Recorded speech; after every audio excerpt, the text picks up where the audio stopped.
আমরা আজকে আপনাদের দেখাবো ঢাকা শহরে উট গবেষণাগার অ্যান্ড উট সংরক্ষণ ইনস্টিটিউট।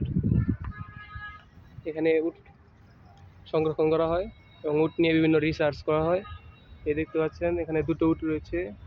এই যে একটি উট খাচ্ছে, ওটা মেল উট মানে পুরুষ উট, আর এই যে এখানে একটি উট আছে, একটি ফিমেল উট, একটি মহিলা উট। মানে উটদের খাবার দেওয়া হয়েছে। খাবারটা কি সেটা আমি শিওর বলতে পারছি না, কারণ এখান থেকে খাবার দেখা যাচ্ছে না। ওই দেখুন উটটি খাচ্ছে, ওটা হলো মেল উট, ওটা মেল উট, আর এই যে এটা হলো, এই কাছেরটা হলো ফিমেল উট। আপনারা হয়তো অনেকে কাছ থেকে এগুলো দেখে চিনবেন নাই না, যেটা উট পাখি। এটা আসলে উট পাখি যা মরুভূমিতে থাকে। এখানে আমরা বাংলাদেশে দেখতে পাচ্ছি, মরুভূমি থেকে ইম্পোর্ট করা হয়েছে।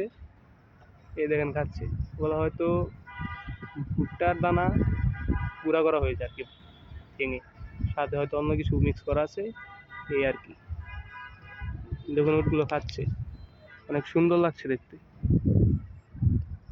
এই উটগুলো যদি আমরা বাইরে দেখি, হয়তো ভয়ে মানুষ দৌড়াদৌড়ি শুরু করে দেবে যে এটা আবার কি এলো, ডাইনোসরের মতো বিশাল বিশাল পা, বিশাল গর্দান, কিন্তু আসলে মাথাটা খুবই ছোট শরীরের তুলনায়।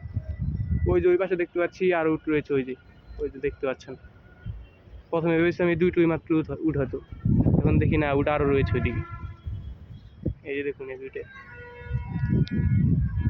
এই যে উটগুলো অনেক বড়, প্রায় 5 ফুট লম্বা।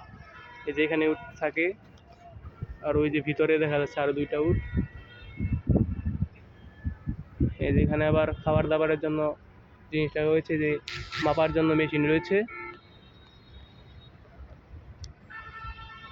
এই দেখুন দুইটা উট।